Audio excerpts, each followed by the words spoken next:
कौशल विकास को बढ़ावा देने के लिए देश भर के संस्थान लगातार काम कर रहे हैं। देखते हैं इसको लेकर के गुजरात में जो भारतीय विकास उद्यमिता संस्थान है वो क्या कुछ कर रहा है। हमने बात की वहां के निदेशक सुनील शुक्ला जी से। कौशल विकास को लेकर के देश भर में संस्थान बहुत ज़बरदस्त काम कर रहे हैं।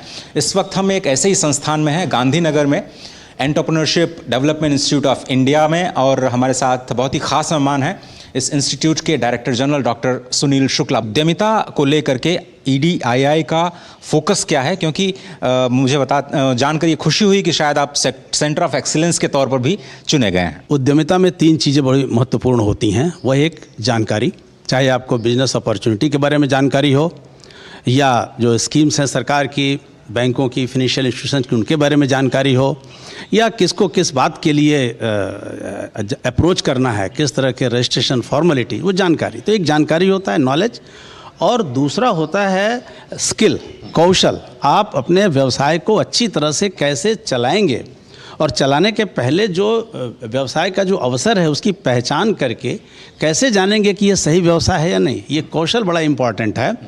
और साथ ही साथ तीसरी चीज़ होती है कि जो आपका विचार है, जो एटीट्यूड है, आप किस तरह की उसको अपनी जो एंटरप्राइज है कैसे उसको आप कुशल प्रबंधन से लोगों के साथ रिलेट करके पॉजिटिविटी के साथ आप चला रहे हैं। ये तीनों चीज़ बड़ा महत्वपूर्ण है। ये जो पीछे हम देख रहे हैं, प्रधानमंत्री मोदी के साथ आपने कुछ कार्यक्रम में MOU भी साइन किया है, तो अब ये सेंटर ऑफ एक्सीलेंस पे आते हैं, और कब तक आप शुरू करने जा रहे हैं? जी, ये भारत सरकार की जो मंत्रालय है एंटरप्रेन्योरशिप और स्किल डेवलपमेंट, उन्होंने EDII को स्किल एंड एंटरप्रेन्योरशिप में ये सेंटर ऑफ एक्सीलेंस का दर्जा दिया हुआ है।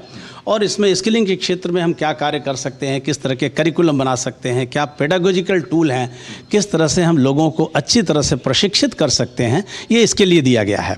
और EDII ये पिछले 40 वर्षों से यही कार्य कर रहा है। महिलाओं को लेकर के आप बहुत बड़ा कार्य कर रहे हैं, एंटरप्रेन्योरशिप को लेकर के जो सेल्फ हेल्प ग्रुप्स हैं उनके साथ काम कर रहे हैं।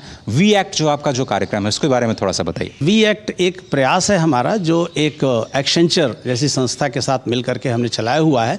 Women entrepreneurship access, connect and transform. क्या होता है कि जो ग्रास रूट लेवल वाली जो विमेन हैं, जो उद्यमी हैं, बहुत बार वो अपनी आवाज़ लोगों तक नहीं पहुंचा पाती हैं। तो उनके लिए किस तरह का एक प्लेटफॉर्म मुहैया कराया जाए ताकि वो नेटवर्किंग कर सकें, अपने प्रोडक्ट की एग्जीबिशन कर सकें, अपनी एडवोकेसी की बात कर सकें, मिलजुल करके विचार कर सकें। इस धारणा से EDII ने ये इनिशिएटिव लिया और एक्सेंचर ने सपोर्ट किया, और आज 10,000 से ज़्यादा महिलाओं की इसमें भागीदारी है। MSME इतना बड़ा फोकस है सरकार का भी, अनऑर्गेनाइज सेक्टर में 90% से ज़्यादा एंटरप्राइजेज हैं। आपका एज इंस्टीट्यूट उस सेक्टर के लिए क्या फोकस है? MSME सेक्टर जो है इतना इम्पॉर्टेंट है कि एग्रीकल्चर के बाद इस देश में सबसे ज़्यादा एम्प्लॉयमेंट जनरेट करने वाला, एम्प्लॉयमेंट प्रोवाइड करने वाला क्षेत्र है। इसलिए उसके हिसाब से हमको अपनी चाहे टेक्नोलॉजी को उनके लायक बनाना चाहिए कि किस तरह से उसका वो लाभ उठा सकें। आज बहुत सारे अनुसंधान होते हैं, लेकिन MSME को उसमें जुड़ने की आवश्यकता है। हम ये काम करने की कोशिश करते हैं, हम उनके साथ जुड़े हुए हैं। हमारे जितने भी प्रोजेक्ट्स हैं माइक्रो, स्मॉल और मीडियम एंटरप्राइजेस पर केंद्रित हैं, चाहे वो देश की कार्यक्रम हो या देश के बाहर के कार्यक्रम हो। विकास लक्ष्य जो कार्यक्रम है उस पर हम कार्य कर रहे हैं। बात करते हैं स्टार्टअप इंडिया की, जिसकी शुरुआत प्रधानमंत्री नरेंद्र मोदी ने की, और आज हम देख रहे हैं कि देश में 100 से ज़्यादा यूनिकॉर्न बन चुके हैं। दुनिया की तीसरी सबसे बड़ी इकोसिस्टम स्टार्टअप्स के लिहाज से हम हैं। और आई लव एंटरप्रेन्योरशिप इस वक्त आपके हमारे पीछे आपके एक तरह के इंस्टीट्यूट का मोटो है। इंक्यूबेशन स्टार्टअप इंडिया किस तरह से इंस्टीट्यूट पे फोकस हो रहा है? 2014 के पहले 500 के आसपास शायद स्टार्टअप्स की संख्या थी, जो अभी लगभग 1 लाख के आसपास पहुंच चुकी है। यूनिकॉर्न्स 100 या 110 या 115 की बात हो रही है। उतने यूनिकॉर्न्स हो गए हैं जिनका $1 बिलियन से ज़्यादा वैल्यूएशन है। आज के समय में 8,200 करोड़ के ऊपर है। और ये ज़्यादातर जो यूनिकॉर्न्स हैं, 2/3 से ज़्यादा जो हैं कोविड पीरियड के बाद आए हैं या कोविड के दौरान आए हुए हैं।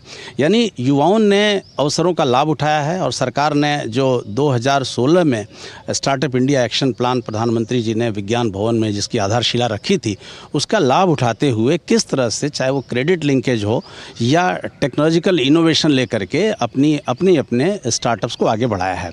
इसके लिए इकोसिस्टम भी हमारे यहाँ है। आज करीब 600 से ज़्यादा इंक्यूबेशन सेंटर्स हमारे देश में कार्यरत हैं संस्थाओं में। हमारे यहाँ खुद एक क्रेडल करके centre for advancing and launching enterprise करके इंक्यूबेशन सेंटर है। नीति आयोग का अटल इनोवेशन मिशन का भी AMEDII फाउंडेशन भी आ गया है, वो भी हम लोग कर रहे हैं। और जिसमें हम मैन्युफैक्चरिंग, खासकर फूड प्रोसेसिंग हो गया या रिन्यूएबल एनर्जी हो गया या जो भी ग्रीन बिजनेसेस हो गए, ये उनकी बात हम करते हैं और उस तरह के स्टार्टअप्स को हम प्रमोट करवा रहे हैं। तो एंटरप्रेन्योरशिप जो फोकस एक तरह से सबसे पहले जो आपने शुरुआत की इस देश में एंटरप्रेन्योरशिप पर फोकस करने की, ये यात्रा लगातार जारी रहे, अनवरत रहे और भी ज़्यादा सशक्त हो, इसी शुभकामना के साथ इस बातचीत को समाप्त करते हैं। बहुत बहुत धन्यवाद इस खास मुलाकात में।